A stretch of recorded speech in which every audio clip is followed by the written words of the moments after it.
I will never forget the sound of that hospital door slamming against the wall. I had sprinted up 4 flights of stairs, heart pounding, ready to meet my first child, the son I had dreamed about for 9 long months. My hands still clutched the small teddy bear with a blue bow tie, the one I'd kept on my desk as a reminder that all the late nights at work, all the sacrifices, were finally about to mean something. But the moment I stepped inside, the world tilted. My wife Jessica was cradling a newborn, her eyes darting up to meet mine, wide with fear. And then I saw him. The baby's skin, darker than mine, darker than hers. In that instant, everything I believed about my marriage, my future, collapsed. The nurse stood ready with the paperwork. The hospital preferred the birth record finalized within 24 hours. If I signed now, my name would go on that certificate, and I'd be the legal father, no questions asked. My name is Mark Anderson. I'm 38 years old, born and raised in New York City, a place that teaches you to keep your head down, work harder than the next guy, and never let chaos knock you off balance. I built my career as an investment manager in Manhattan, where numbers never lie and discipline is the only way to survive. People at the firm call me steady, reliable, the guy who keeps calm when markets crash. Outside the office, I've tried to live by the same code. I don't miss anniversaries. I buy flowers just because. I fix things around the house before Jessica even has to ask.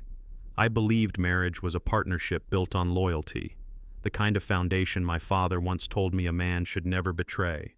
And that's why what happened in that hospital hit me harder than any financial loss ever could. Because betrayal doesn't just bankrupt your wallet, it bankrupts your soul. Discipline, honor, love. Those 3 words shaped everything I believed about being a man. My father used to say, "Mark, a man without discipline is a ship without a rudder." I carried that with me into my career, into my marriage, into every choice I made. I believed in showing up, on time, prepared, loyal. I believed that honor wasn't just a word you tossed around, but the backbone of every promise you make. And when I stood across from Jessica on our wedding day, staring into her green eyes, I believed I was making the most sacred promise of all, to love, to protect, to stay faithful, no matter what storms came our way. That vow was the compass I lived by. It guided every late night I spent at the office, every extra dollar I saved, every sacrifice I made for us. But as I would soon learn, vows mean nothing when only one person chooses to keep them. For 5 years, Jessica and I built a life together that I thought was unshakable. We started in a small apartment in Queens, too cramped for the 2 of us, but filled with laughter echoing through thin walls. On weekends, we'd grab dollar slices in Midtown, wandering the streets like tourists in our own city. When I finally got promoted, we moved into a modest brownstone in Brooklyn. I remember painting the living room a warm beige while Jessica played Sinatra records, her hair tied up, dancing barefoot across the tarp. We hosted dinner parties, birthdays, lazy Sundays with movies and takeout. Every corner of that house carried the sound of her laugh, the smell of her vanilla candles, the comfort of belonging. Those years weren't perfect, no marriage ever is, but I believed they were real, that every kiss goodnight and every whispered promise meant we were in this together. I had no idea those memories would one day feel like lies. If there was one trial that tested our marriage more than anything else, it was the battle with infertility. Month after month, we stared at negative pregnancy tests, each one a silent reminder that our dream was slipping further away. We sat in cold waiting rooms under fluorescent lights, filling out forms for specialists who spoke in statistics and probabilities instead of hope. Jessica went through rounds of treatments that left her drained, emotionally, physically, spiritually. I held her hand through injections, through hormone swings that left her sobbing at 3 a.m. I told her we'd get through it, that love and perseverance would be enough. But behind my calm exterior, I felt the weight too. Each failed attempt carved a deeper ache inside me. I wanted to be a father. I wanted to give Jessica the family she longed for. And just when we were both ready to surrender, she told me she was finally pregnant. I can still see the moment, as if it's frozen in time. Jessica stood in the kitchen, her hands trembling as she held out a small white stick with 2 faint lines. For a second, I thought my eyes were playing tricks on me. Then she whispered, "Mark, I'm pregnant." The words hit me like sunlight breaking through a storm. My knees nearly buckled. I laughed, I cried, I pulled her into my arms and spun her around, ignoring the coffee spilling across the counter. After years of disappointment, the impossible had finally become real. That night, we celebrated like teenagers. We ordered pizza, drank sparkling cider, and lay awake planning a future that finally seemed within reach. For the first time in years, hope wasn't just a fragile dream. It was alive, kicking inside her. I believed this was our second chance, that love and faith had carried us through the fire.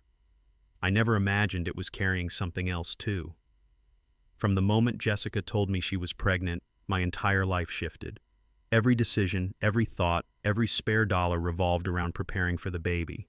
I spent weekends at Home Depot, comparing cribs and debating paint swatches until I found the perfect shade of soft yellow for the nursery. I remember rolling the paint onto the walls, Jessica laughing as she dabbed a streak on my cheek, her smile radiant with promise. I bought parenting books by the dozen, everything from swaddling techniques to how to survive sleepless nights. At night, I sat on the couch practicing with a doll until wrapping a blanket felt like second nature. And one afternoon on my lunch break, I saw it. A cream-colored teddy bear with a little blue bow tie. I knew instantly it belonged in the crib. That bear became my symbol of everything I was about to become, a father ready to give his child the world.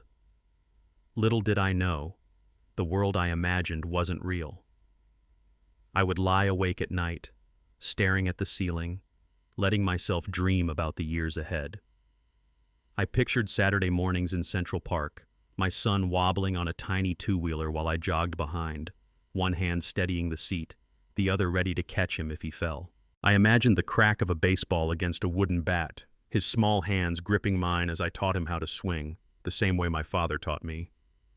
I saw Little League games, scraped knees, backyard barbecues where I'd toss the ball across the lawn as Jessica cheered from the porch. I even rehearsed the words of wisdom I wanted to pass down, the kind of advice that sticks, the kind that shapes a boy into a man. In my heart, I wasn't just waiting for a child, I was waiting for a legacy. And yet, standing in that hospital room, that legacy dissolved in a single glance. It was a Thursday afternoon, right in the middle of a quarterly review meeting, when my phone buzzed. I glanced down, expecting another market alert. Instead, I saw Jessica's name and 3 words that stopped my heart. The baby's here. For a split second, the world around me went silent. The conference room, the spreadsheets, the analysts, all of it blurred into the background. I stood up so fast my chair slammed against the wall. My colleagues looked up, startled, but I didn't care. I grabbed my jacket, barely remembering to tell Ryan, "Cover for me. I'm going to be a dad." He grinned, clapping me on the back. "Then what are you still doing here? Go." I sprinted to the elevator, pulse racing, adrenaline flooding my veins. This was the moment every late night, every sacrifice, every prayer had been leading to. I had no idea I was racing, not toward joy, but toward the greatest betrayal of my life. I slid into the driver's seat, my hands trembling as I turned the key. The engine roared to life, but all I could focus on was the cream-colored teddy bear sitting in the passenger seat. Its little blue bow tie seemed to smile at me, as if reminding me that everything I had fought for was finally real. Every red light felt like an eternity, every green one like a blessing. I kept glancing at that bear, imagining the day I would tuck it into the crib, the way my son's tiny fingers might grab onto it at night. To me, it wasn't just a stuffed toy. It was a promise, a symbol of the father I was about to become. As I merged onto the expressway, my heart raced faster than the traffic. I gripped the wheel, whispering to myself, "This is it. Today, everything changes." And it did change, but not in the way I ever could have imagined.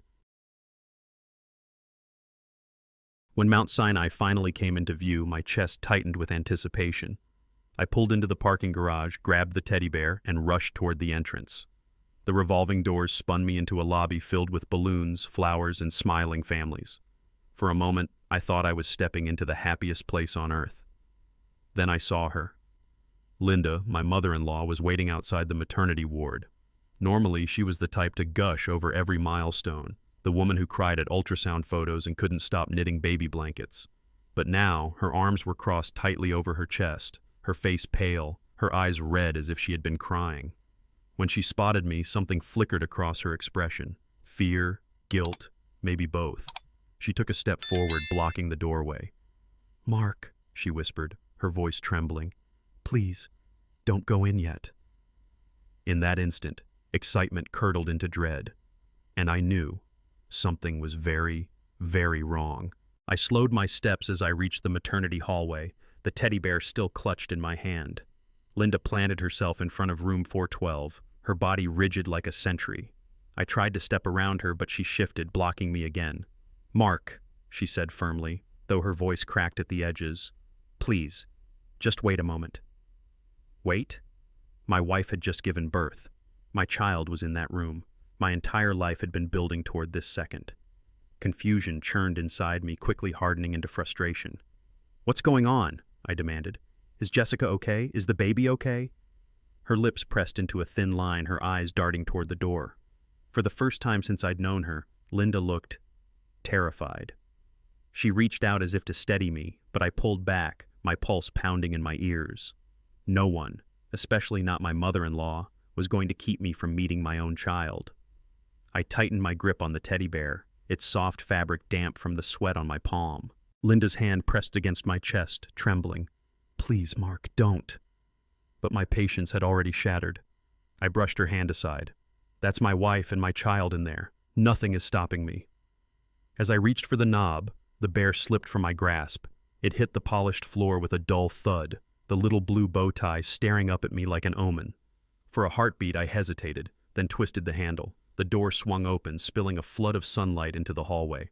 My pulse hammered against my ribs as I stepped inside. Everything looked normal at first, too normal. The flowers on the windowsill, the steady beep of monitors, the gentle hush of hospital air. But then my eyes found Jessica on the bed, cradling the baby. And in that instant, the future I had been chasing evaporated. Sunlight streamed through the half-drawn blinds, painting the room in a warm, golden glow. For a moment, it felt like I had walked straight into the dream I had carried for 9 long months. Jessica was lying back against the pillows, her chestnut hair damp with sweat, her skin still flushed from labor. In her arms, wrapped in a white hospital blanket, was the tiny life I had been waiting to meet. I froze in the doorway, drinking in the image. This was supposed to be the moment that changed everything. The first time I saw my child, the first time I became a father. My throat tightened, my chest swelled with something too big to name. But then Jessica's eyes lifted to mine, and her expression faltered. The joy I expected wasn't there. Instead, I saw fear flash across her face, as if she knew something I didn't. And in the very next heartbeat, I understood why.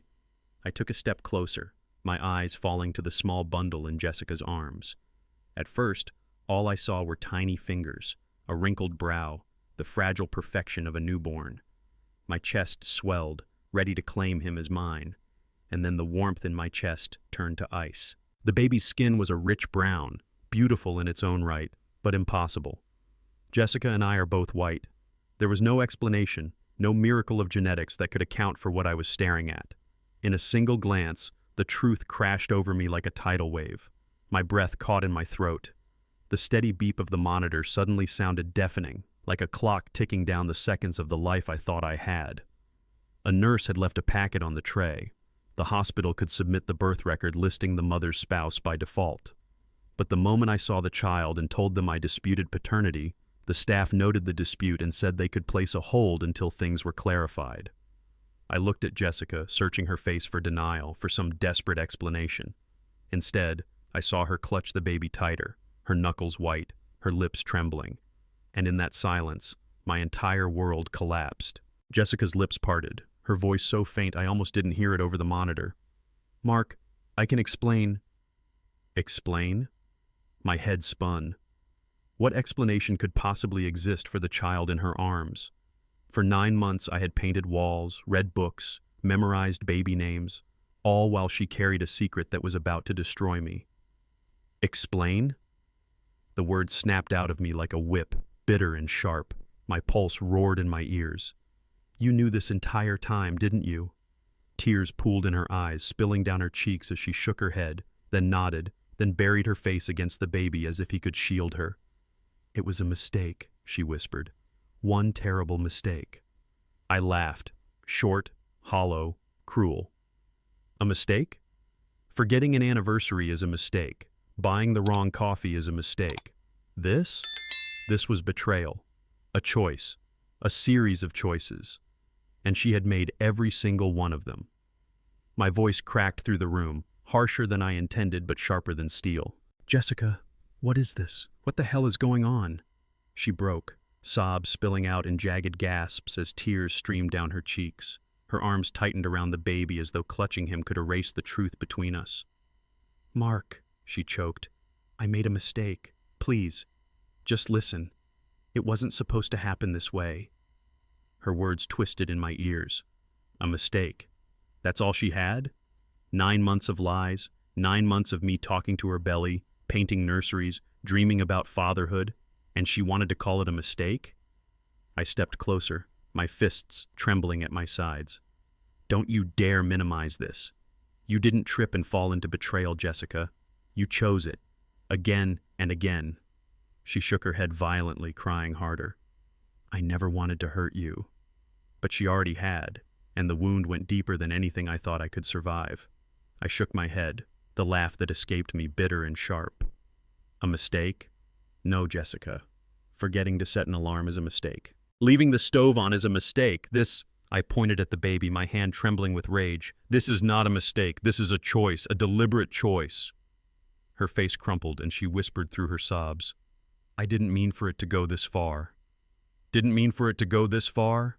My voice thundered in the sterile room, bouncing off the white walls.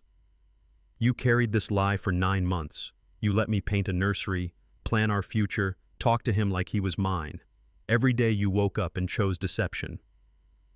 Jessica's tears fell faster. I thought I could protect us. I thought maybe... I cut her off with a glare, my chest heaving.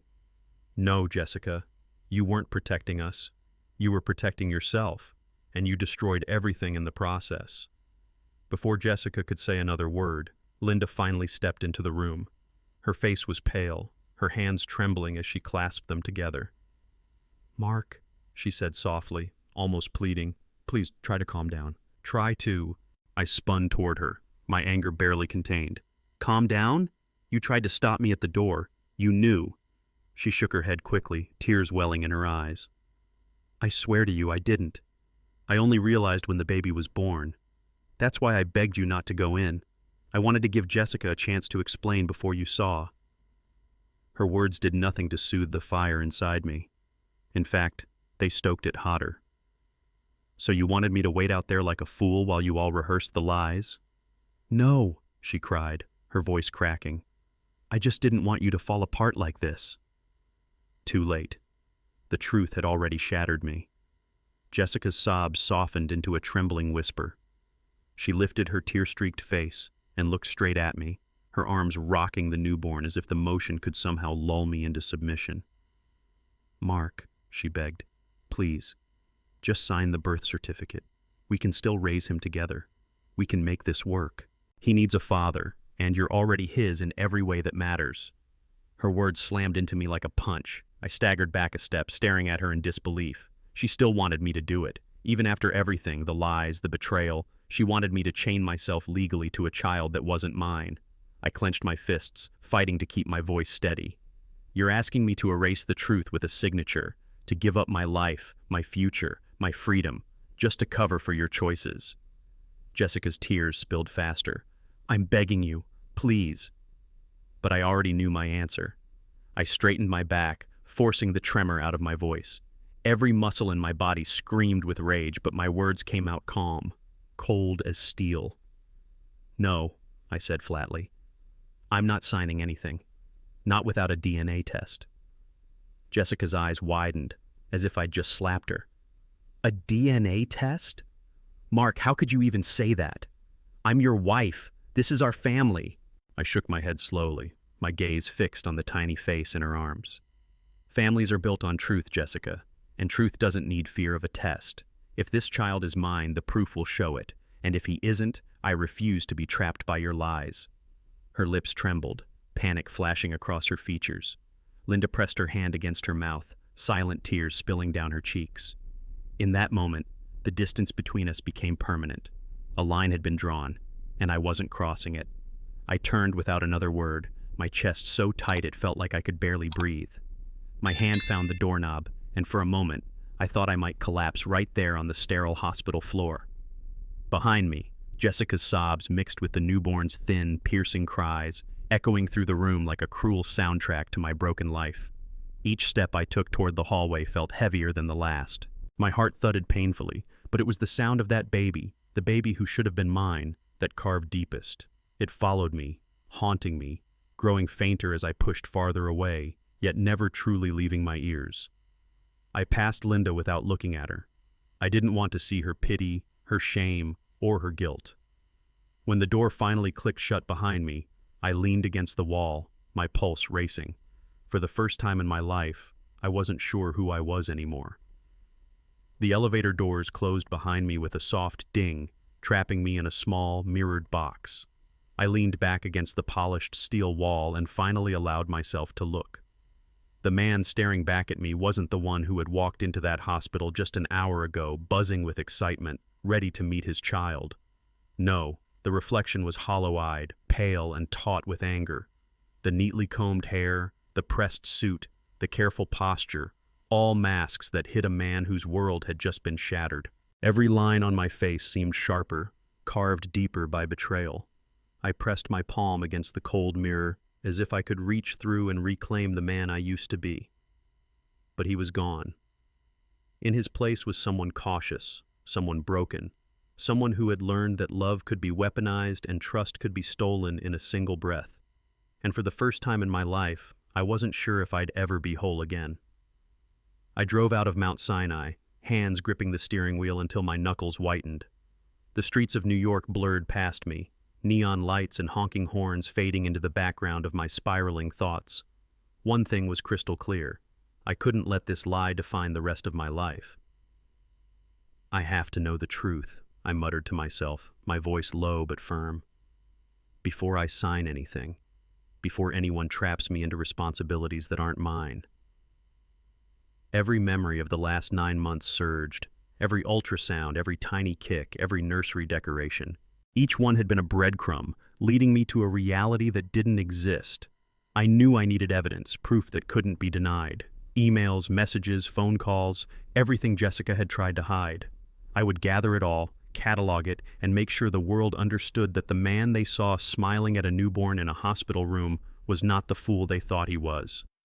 The moment I stepped through the front door, I realized something had changed. The house, once a sanctuary filled with laughter and warmth, felt foreign, cold, unfamiliar, as if it were holding its breath. The scent of Jessica's vanilla candles lingered faintly, but instead of comfort, it made my chest tighten. Every corner seemed to whisper memories that now felt like lies. The couch where we had watched movies, the kitchen where we danced to old songs, the nursery painted soft yellow for a child that wasn't mine. I walked slowly through each room, hands brushing over surfaces I once polished with pride, now carrying the weight of betrayal. The teddy bear, the books, the little reminders of hope, they all felt like cruel taunts. I sank into the living room chair, staring blankly at the framed photos on the wall, and made a silent vow. I would uncover every truth, no matter how painful. The man who entered that house an hour ago no longer existed. I sat at the kitchen table, the glow of the afternoon sun cutting across the countertops, and opened Jessica's laptop. My fingers hovered over the keyboard, hesitating for just a moment. Part of me didn't want to see what lay behind the password-protected screen. But the other part of me, the part still clinging to the last shreds of control, knew this was the only way.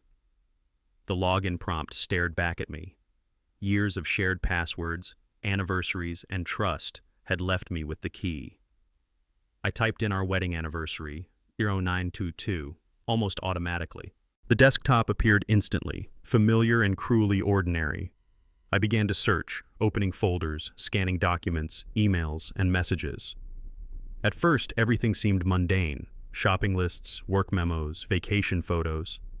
Then I found it. A draft folder labeled in her handwriting, filled with dozens of unsent emails, each one addressed to Diego Ramirez. A cold knot formed in my stomach. This was no accident. This was months of planning, hidden in plain sight. I leaned back, gripping the edge of the table, trying to steady the storm inside me. I scrolled through the drafts, my eyes widening as the reality sank in. 37 emails, 37 separate messages, each carefully worded, each a step in a plan I had never imagined. Diego Ramirez, her secret, her accomplice, the father of the child I thought was mine. The first email stared at me like a neon warning. Mark must not know. Everything depends on timing. Once he signs, everything will be easier. My pulse spiked. Pulse. This wasn't a lapse. This wasn't panic. This was calculated. Every email outlined how to hide the truth, how to manipulate me into claiming responsibility for a child that wasn't mine. I sank into the chair, my mind racing. Months of preparation, months of lies, and I had been completely blind. Every nursery, every baby book, every joyful anticipation, all built on deception. I clenched my fists. I needed proof, and I needed it fast. If I didn't act now, my name would be legally tied to a child that wasn't mine. I clicked open one of the drafts, and the words stabbed me like ice. Mark must not know. Once he signs, everything will be easier. I read it again and again, letting each syllable sink in. She had been planning this, months before the baby was born, months before I even knew she was pregnant. Every detail, every contingency, meticulously crafted to trap me into a life that wasn't mine. The nursery I had painted? A backdrop for deceit. The teddy bear on the dresser? A prop in a play I didn't even know I was cast in. The joy, the excitement, the anticipation. It had all been a lie. My hands shook as I leaned back in the chair. Betrayal isn't just a word. It's a weight. A suffocating pressure that bends your chest and rattles your mind. And right now, I felt that weight pressing down on me with full force. I needed help. I needed a plan. And I needed it immediately. I sank back in the chair, the glow from the laptop illuminating the tight lines on my face. 37 emails, carefully worded, meticulously timed, each one revealing the truth I had refused to see. This wasn't a moment of panic or a one-time slip. This was a plan, a deliberate, calculated scheme designed to manipulate me, to trap me into raising a child that wasn't mine. The nursery, the books, the teddy bear, they weren't tokens of love. They were pieces in her blueprint, laid out to make me complicit in her deception. I ran my hands through my hair, feeling the weight of every day I had invested in a lie. Every prayer, every hope, every moment of anticipation had been hijacked by someone I trusted with my life. My chest tightened with a mix of fury and resolve. Enough was enough. I had the proof. Now it was time to act, and make sure she could never trap me again. I grabbed my phone, my fingers trembling, and dialed Ryan Mitchell's number. He picked up on the second ring, his voice warm and familiar. "You home?" he asked. "Yes," I said, my voice low but steady, tight with tension. "I found something serious. You need to see it." There was a pause, and then, "I'll be there in 20 minutes, he said. I hung up and leaned back, staring at the laptop screen, the emails glaring up at me like a roadmap of betrayal. 37 drafts, meticulously written to manipulate me. I dumped every draft, every time-stamped email into a single folder. Evidence, screenshots, audio backups. 2 USBs mirrored, a cloud copy as failsafe. The printer spat pages like a metronome. With each click and whir, the lie lost ground. 20 minutes later, Ryan arrived, his face set in that calm, serious expression I knew meant he was ready for anything. Without a word, we moved to the table, laptops and USB drives laid out like weapons on a battlefield. I showed him the draft folder. 37 emails, each one more damning than the last, detailing Jessica's plan to manipulate me into claiming a child that wasn't mine. Ryan leaned over, scanning the lines as I dragged the files into a new folder labeled Evidence.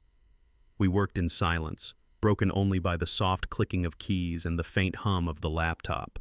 Screenshots, attachments, timestamps. We copied everything meticulously, making sure nothing could be lost or contested. Every file we saved felt like reclaiming a small piece of my stolen life. With each email backed up, my resolve hardened. I wasn't just uncovering the truth. I was preparing to make sure no one could ever trap me again. Ryan looked up from the screen, his eyes sharp. "Mark," he said firmly. Everything needs to be saved. Every email, every draft, every message. If this goes to court, it all matters. I nodded, my jaw tight. I had already felt the weight of the betrayal, but now it was about precision, about creating a record that couldn't be denied. We double-checked each file, ensuring timestamps matched, that nothing could be altered or disputed. Screenshots of text messages, recordings of frantic calls, and even the smallest email drafts were meticulously copied onto multiple drives. I labeled folders with dates, subjects, and recipients, each one a thread in the tapestry of deception Jessica had woven. As we worked, I felt the fire inside me transform. The anger and heartbreak sharpened into focus. This wasn't just about confronting lies anymore. It was about building a case that would protect me from a lifetime of entanglement with someone who had planned every step of this betrayal. I opened the voice memo app on my phone, my hands steady now despite the adrenaline coursing through me. Every call from Jessica, every pleading message, had to be captured. There could be no disputes, no excuses, no room for manipulation. Ryan hovered beside me, nodding in approval as I hit record. Each incoming call was immediately recorded, each text carefully screenshotted. I watched the glowing icons on the screen, messages begging, manipulating, warning me of consequences if I didn't comply. "This is the proof we need," Ryan said quietly, his tone calm but edged with urgency. "Nothing can be left out." I scrolled through the threads, capturing every word, every timestamp. Some of her messages twisted my stomach, others ignited a cold fury. By the time I finished, the evidence folder on the USB drive wasn't just a collection of files. It was a lifeline, a shield, and a weapon, all in one. My phone buzzed again, and again, and again. Jessica's name flashed relentlessly across the screen, each call a mix of desperation and coercion. "Mark, please, we can fix this. Think of the baby. Don't make this harder than it has to be. If you don't sign, you'll regret it." I ignored the first few, letting the voice messages pile up. Ryan glanced at me, eyebrow raised. "Save everything. Every word counts." I started listening, recording each one, taking screenshots of every text she sent. Each message was a weapon she thought she could use against me, but I was turning it into ammunition for my own defense. Every call pressed on me, trying to break my resolve, trying to convince me that emotion should outweigh truth. But the rage inside me had transformed into methodical clarity. I wasn't falling for manipulation. Not this time. I would let the evidence speak, not her pleas. Every call, every email, every message was saved. I created a new folder on my desktop labeled Evidence, a digital fortress to protect myself from the betrayal that had nearly destroyed my life. Each screenshot, each recording, every time-stamped draft email went in. Nothing left out, nothing overlooked. Ryan stood beside me, quietly sorting and labeling files. "This is the record you'll need," he said, voice calm but firm. "You can't leave anything to chance." I nodded, my fingers moving with precision, dragging files, double-checking dates, ensuring that the sequence of events was airtight. Every plea from Jessica, every manipulative threat, every calculated message to Diego Ramirez was captured. As I worked, a cold clarity settled in. This wasn't just documentation. It was my shield, my leverage, my assurance that I wouldn't be trapped in a life built on lies. By the time the folder was full, I felt a surge of control returning. I was no longer just a victim. I picked up my phone again, my thumb hovering over Richard Coleman's number, an old friend from the investment world, a man I trusted with both business and judgment. I didn't hesitate. "Richard," I said the moment he answered, my voice low but steady, carrying the weight of the day. "I need your help. It's urgent." There was a pause on the other end, the kind that always comes before a serious conversation. "Mark, what's going on?" Richard asked, his tone calm, professional, but alert. I took a deep breath. "My wife just gave birth to a child that isn't mine, and she tried to get me to sign the birth certificate. I have emails, texts, recordings, evidence of everything. I need to know exactly what to do next. I can't risk a single mistake."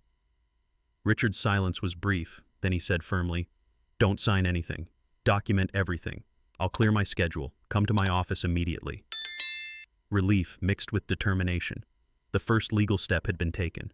Richard's voice was steady, authoritative, the kind of calm that cuts through panic. "Mark, do not sign anything," he repeated. "Not the birth certificate, not any hospital forms, and document everything. Every message, every call, every email.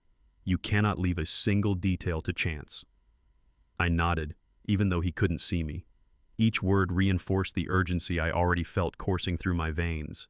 Months of betrayal had led to this moment, and any misstep could trap me for a lifetime. "Clear your schedule," he continued.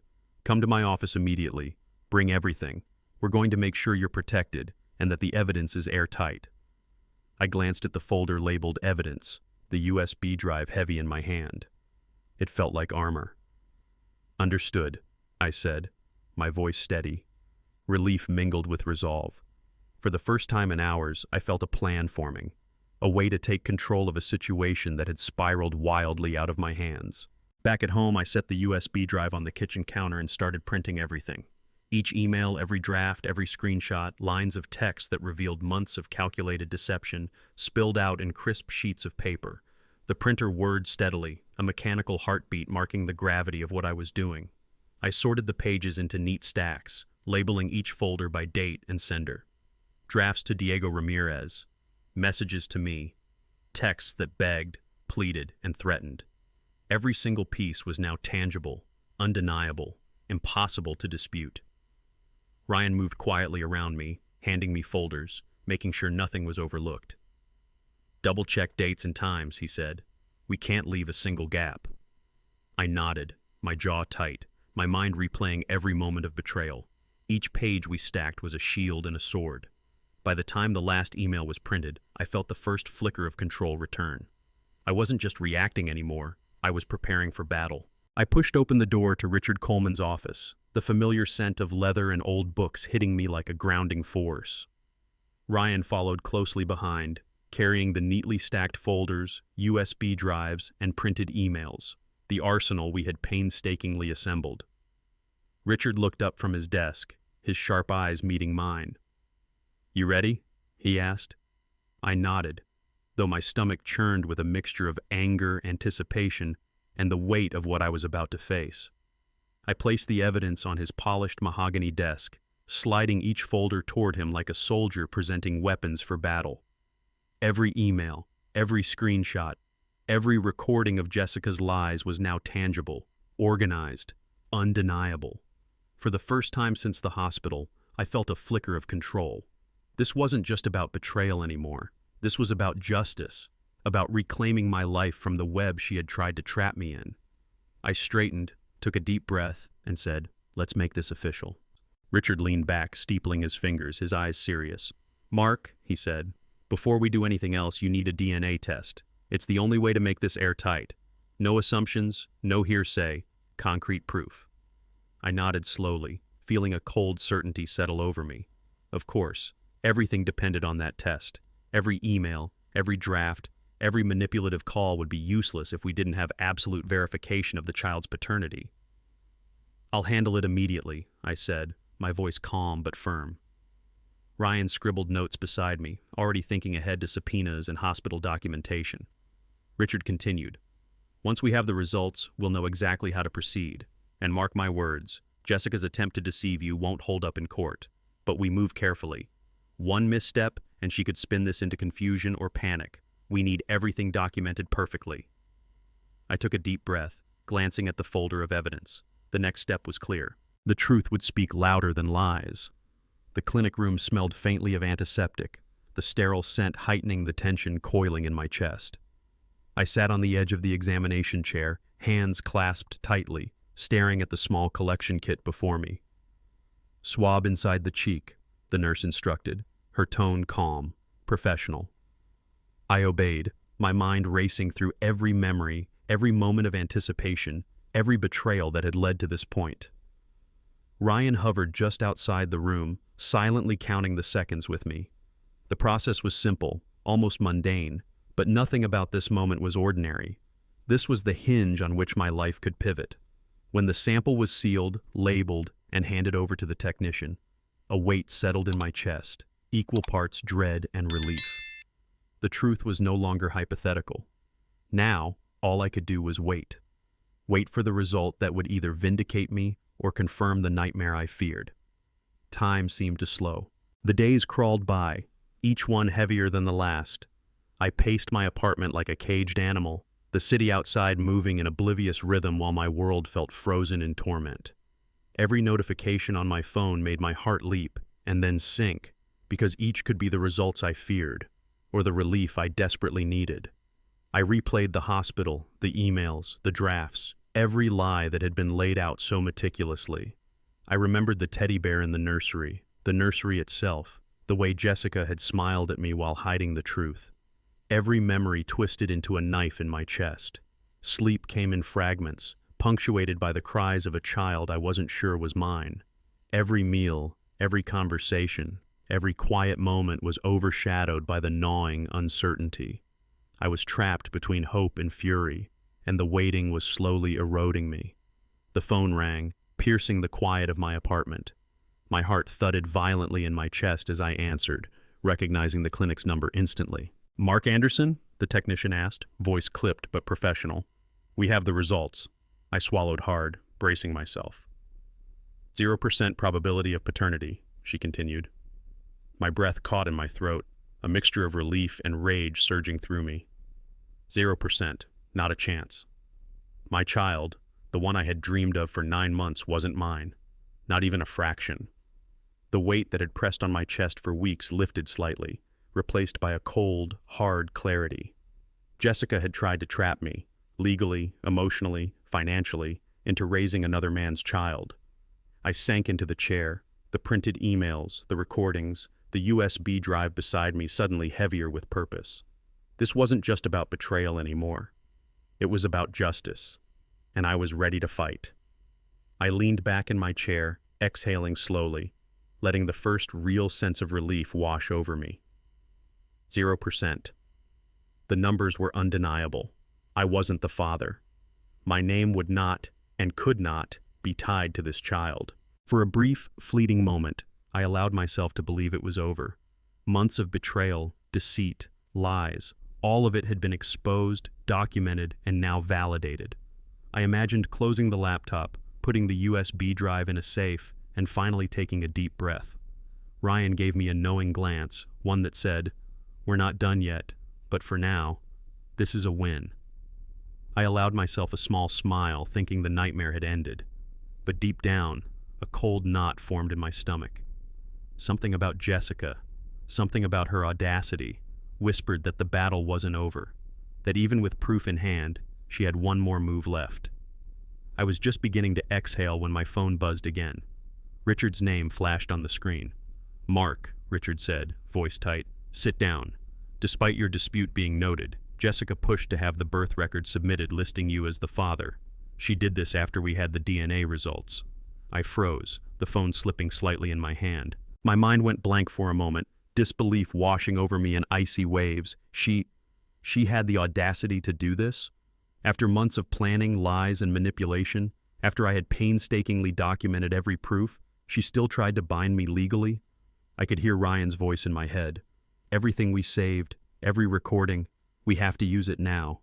Anger and resolve replaced the fleeting relief I had felt moments ago. This wasn't over, not by a long shot. It was time to strike, and make sure she faced the consequences. I wasn't the father, but on paper she was trying to make me one. Richard's voice was steady, cutting through the storm of my thoughts. "Mark, this isn't just audacity, it's legal fraud. Attempted paternity fraud. Filing a birth certificate with your name after DNA proves you aren't the father is a deliberate act with serious consequences." I felt the weight of his words sink in. Months of deception, manipulation, and lies, carefully planned, documented, and executed, now had legal teeth. She hadn't just betrayed me emotionally, she had crossed a line that could never be undone. Richard continued, "We will file the divorce petition with a fraud complaint attached. Every email, every message, every recording, everything you've collected will support your case. This isn't speculation. This is a documented attempt to bind you to parental responsibilities that aren't yours. I gripped the edge of the desk, my resolve hardening. The fight was no longer about reclaiming my peace of mind. It was about justice. And this time the law was firmly on my side. I leaned back, letting the weight of the moment settle. Months of deceit, manipulation, and stolen trust had led to this exact point. I looked at Richard, at Ryan, and my voice came out steady, resolute. "We take this to court," I said, each word carrying the weight of everything I had lost and everything I intended to reclaim. Every email, every draft, every call, it all goes on record. She tried to trap me. Now she will face the consequences. Richard nodded, already mapping the legal steps in his mind, his experience guiding us through the chaos. Ryan packed the evidence neatly into folders, labeling, cross-checking, ensuring nothing could be contested. For the first time in weeks, I felt a sense of purpose, a shift from victim to strategist. The fight was no longer reactive. It was calculated, deliberate, and unstoppable. The courtroom doors awaited, and I was ready. The morning air in downtown Manhattan had a crisp bite as we approached the steps of the New York County Supreme Court. The granite loomed, imposing, a stark reminder that justice demanded patience and courage. I adjusted my navy suit, Ryan at my side, carrying the meticulously organized folders, and Richard leading with calm authority. Inside, the courtroom felt colder than I remembered from previous visits, echoes of gavel strikes, murmurs, and the smell of polished wood filling the air. Jessica was already there, sitting beside her attorney, her eyes darting nervously as she scanned the room. My heart clenched at the sight of her, the woman who had shattered my life, yet still tried to wield the baby as a weapon. Every file I had gathered, every email printed and recorded, sat neatly on the desk before me. This wasn't just about betrayal anymore. This was about proving deliberate fraud, about reclaiming the life she tried to hijack. I straightened my tie and stepped forward. The fight had officially begun. We climbed the courthouse steps together, each footfall echoing in the quiet morning air. The granite beneath my shoes felt cold, solid, a reminder of the weight of what lay ahead. Richard carried the folders and documents with quiet authority, Ryan at my side, silent but alert, a steady presence in the chaos of my thoughts. The doors loomed above us, dark and imposing, yet they represented more than the law. They were the threshold to truth, to justice, to finally confronting the woman who had orchestrated months of lies. I inhaled deeply, the crisp city air filling my lungs, and let my gaze sweep over the steps. Jessica had arrived earlier, flanked by her lawyer and her mother, a mix of defiance and anxiety flickering across her face. For the first time in weeks, I felt a surge of control. Today wasn't just a fight for evidence. It was a fight for my life, my name, and my freedom. With a resolute step, we crossed the final threshold. Inside the courtroom, the polished wood gleamed under the harsh overhead lights. My heart beat steadily, but each thump carried the weight of every betrayal I had endured. Across the room, Jessica sat rigid, her dark eyes darting nervously between me, her mother, and her attorney. Her mother, Linda, clutched a tissue, trying to hide her guilt behind a composed exterior, while her lawyer sat poised, a picture of calculated professionalism.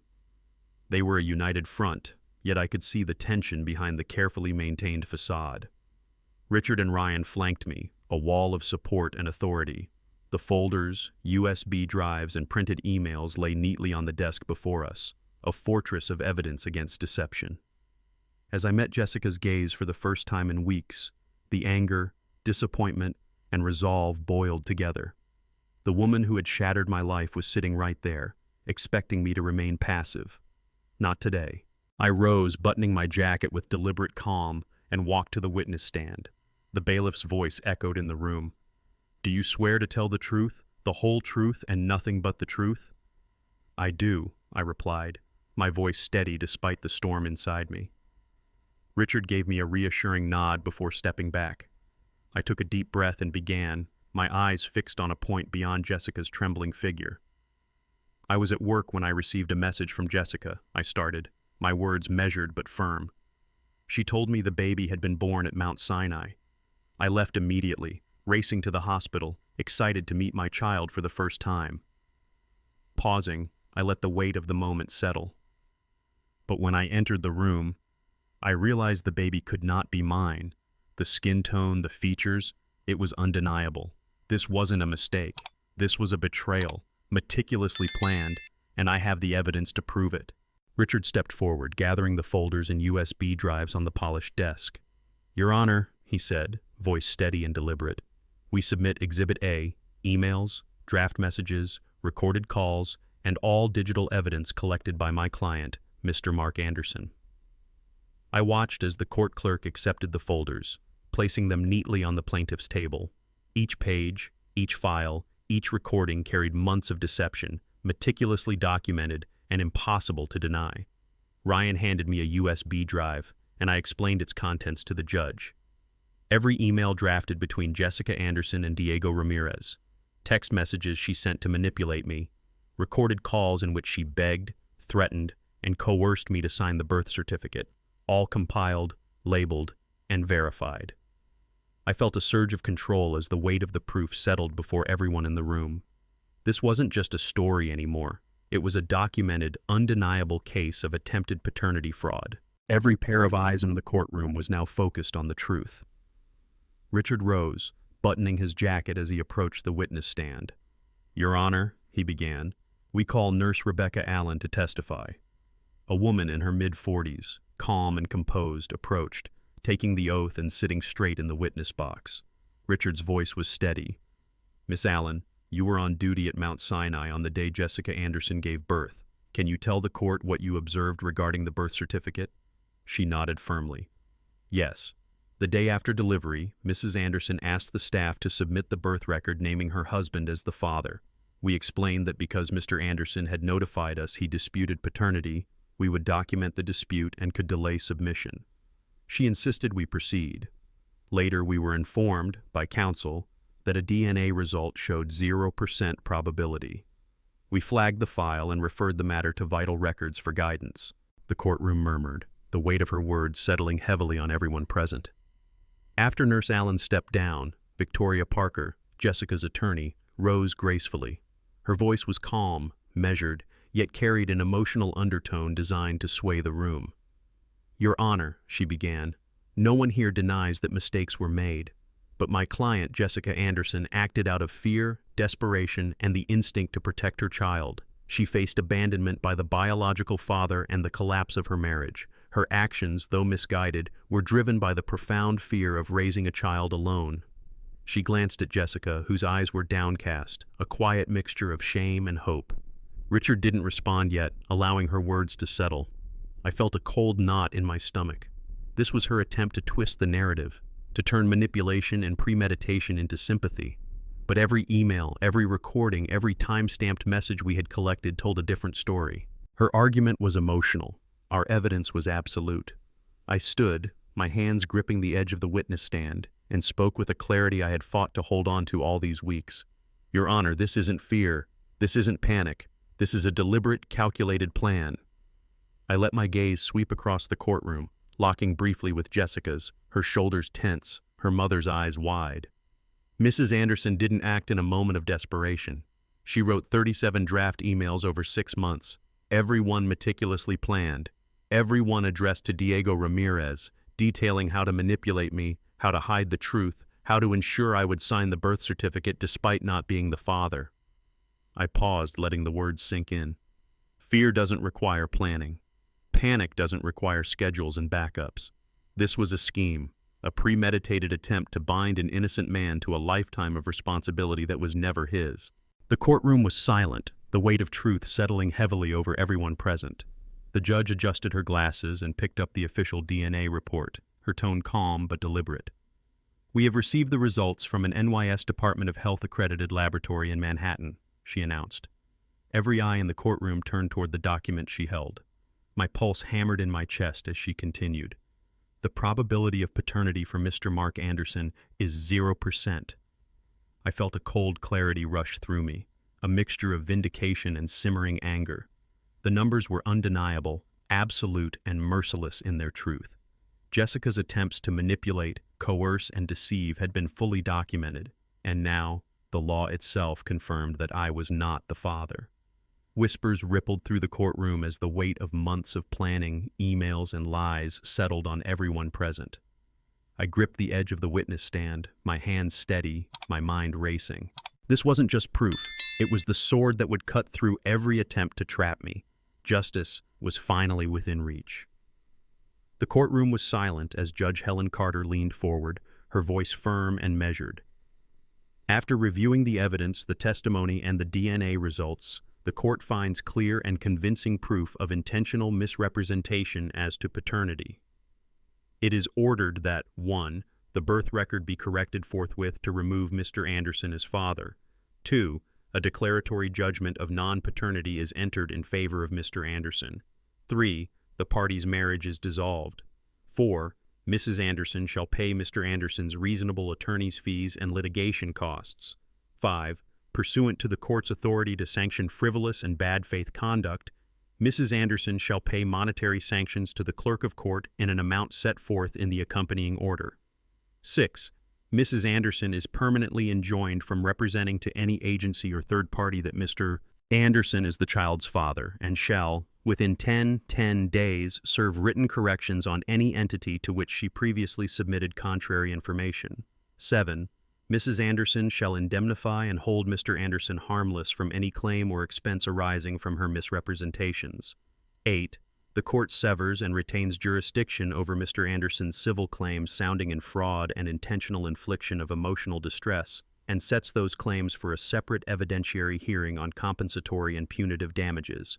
And 9. This matter is referred to the State Department of Health and the appropriate prosecutorial authorities for any action they deem warranted. I exhaled slowly, the tension in my shoulders easing for the first time in weeks. Across the aisle, Jessica slumped, tears streaming, the weight of her choices crashing down. Finally, it was over. Not lost, not broken, simply free.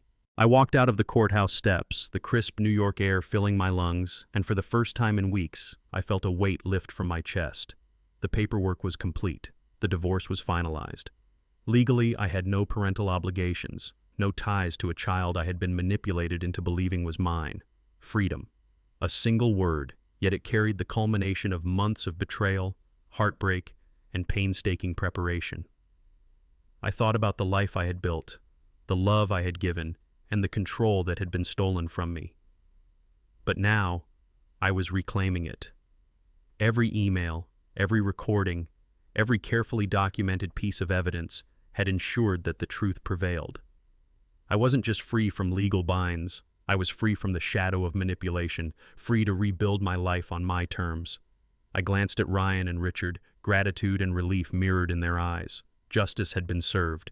I stood on the courthouse steps, the late afternoon sun spilling over the granite, casting long, warm shadows across the city. The wind carried the faint hum of New York, but all I could feel was the stillness of finality. Months of betrayal, lies, and manipulation had ended. The divorce was final. The legal battle won. I had no obligations, no ties to a child that wasn't mine. Freedom wasn't about running. It was about confronting the truth and standing tall in its light. For the first time in weeks, I let myself breathe. Relief, clarity, and a quiet sense of triumph settled over me. I tucked the USB drive into my jacket, squared my shoulders, and walked away from the courthouse with one thought. I was free, and this chapter of my life was finally closed. I didn't get those 9 months back, but I got my name back. If you had 24 hours to choose between a painful truth and a comfortable lie, which one would you sign?